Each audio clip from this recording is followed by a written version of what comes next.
5 mistakes to avoid in IPMAT Indore. Mistake number one should not panic under the pressure. I have seen so many times a very well prepared students, they panic on the day of exam because the paper was difficult. There were some questions which were a student has never seen and starts panicking. You need to understand that if the paper is difficult, that's difficult for you as well as for all the fellow competition. So you need not worry about the paper pattern, the type of difficulty. What you need to understand, you need to keep your calm, you need to keep your composure, and need to give your best. I would like to give you an example here of the Indian cricket team, how they maintained their composure in the semi-final match against England, and they came out victorious, right? So you need to maintain the same kind of composure on the day of exam and make sure that you don't panic under the pressure. The mistake number 2, and this is the biggest mistake I would say that a lot of student makes, is they predict the cutoff.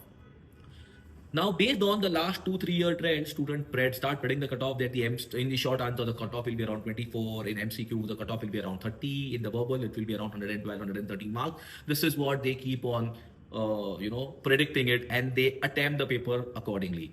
It should not happen in such a way. You should attempt a paper to its merit. In 2023, the short answer section went down to 12 marks, which means the paper was difficult at that time. And we have seen a similar variation in the verbal section, where in one of the years, the verbal cutoff went up to 125 instead of ranging around 112, 13 marks. So the level of difficulty will decide the cutoff. So cutoff will always be outcome of 2 parameters. One, the level of difficulty, and the competition in that year. Trust me guys, none of them is in your control. So what you need to do is you need to give your best and attempt paper to its merit. If you are able to attempt only 7 questions in short answer, which means everyone will also be able to attempt similar number of questions. If you are able to attempt, let's say 20 questions in MCQ, paper is easy, which means everyone will be able to attempt in that range. So do not predict the cutoff. And if I have to just give you some ballpark number, if I have to give you some numbers, then I have seen the MCQ cutoff ranging from 28 marks to 43 marks, a huge wide range. So don't predict the cutoff, give your best is the short answer. The third mistake the student makes is fixing the number of attempts. I have to attempt 10 questions in short answer. I have to attempt 18 questions in MCQ, and I have to attempt around 38 to 40 questions in verbal ability. Is again the same mistake that I said some time back.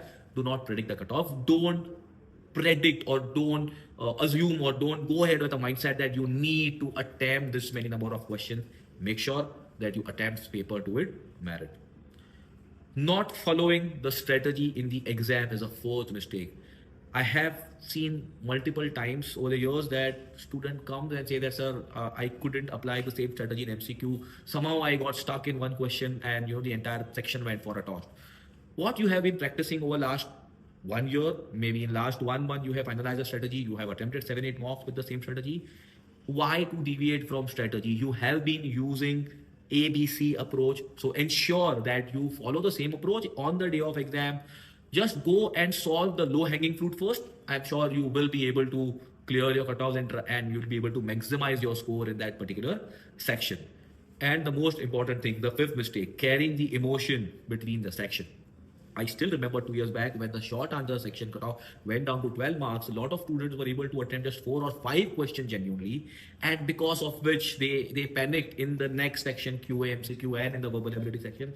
Some of the students had started dreaming of writing the IPMAT Indore exam again next year, because the dream of getting into IPMAT Indore, they could see that, it was getting, washed away because of that one section.